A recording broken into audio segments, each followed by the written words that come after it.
And first, I want to thank Senators Stabenow, Warner, and Kelly for joining us. I just make a note, this is the 118th Congress, and we passed our 118th judge today. So I feel very good about that. Now, let me talk a little bit about banking.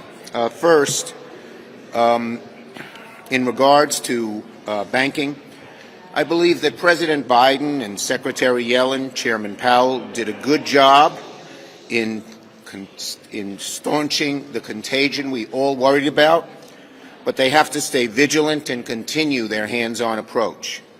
There are currently many proposals on the table that are worth considering, but of course every one of them will need bipartisan support to pass. Raising the $250,000 FDIC limit is a serious proposal and should be carefully studied.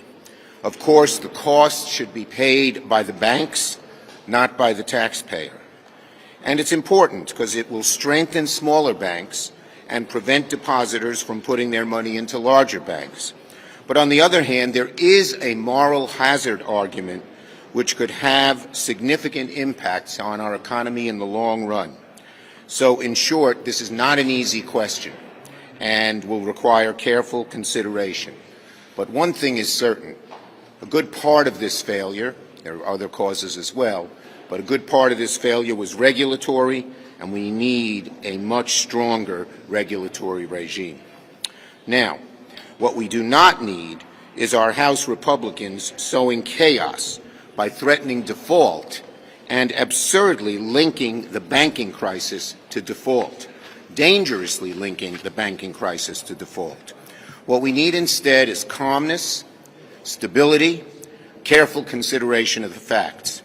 Undermining the full faith and credit of the U.S. is never a good idea, but in the aftermath of a major bank collapse, it's supremely reckless. But that is precisely what some House Republicans, including the chairman of the House Budget Committee, are doing right now. During the House Republican annual retreat, the House Budget Committee chair and other Republicans said that now is, quote, the best time to double down on debt ceiling brinkmanship as news of SBC's collapse remains at the front of mind. They're threatening a global economic crisis over the debt limit. At the same time, we have this problem in the banking industry. And of course, as we know, they are still refusing to show the American people their plan. It's ridiculous. It's reckless. Instead of making radical comments that threaten even more financial turmoil, Republicans should work with Democrats to ensure a default never happens, not with brinksmanship, not with hostage-taking. That means raising the debt ceiling without strings attached. Now on chips, another issue we will discuss here. This is a big week for one of the biggest accomplishments of the last Congress and perhaps of our generation, the Chips and Science Bill. Quiet. Thank you. Yesterday, the administration released a proposed rule to implement the CHIPS national security guardrails, ensuring that President Xi and the CCP can't benefit from increased investment from microchip production in the U.S. When I crafted this bill, I worked to put in these guardrails to make certain that companies receiving CHIPS incentives use that funding to expand production in the U.S., not in China. We wanted to make sure they got money from the government to build here. They couldn't use their excess money to go build in China. And the guardrails that are put on by Commerce and Treasury have worked well, are very good and very strong and will work well. The administration's implementation of these guardrails will restrict the CCP's access to cutting-edge technology. And this week also included the release of guidance to implement the CHIPS ITC, the investment tax credit.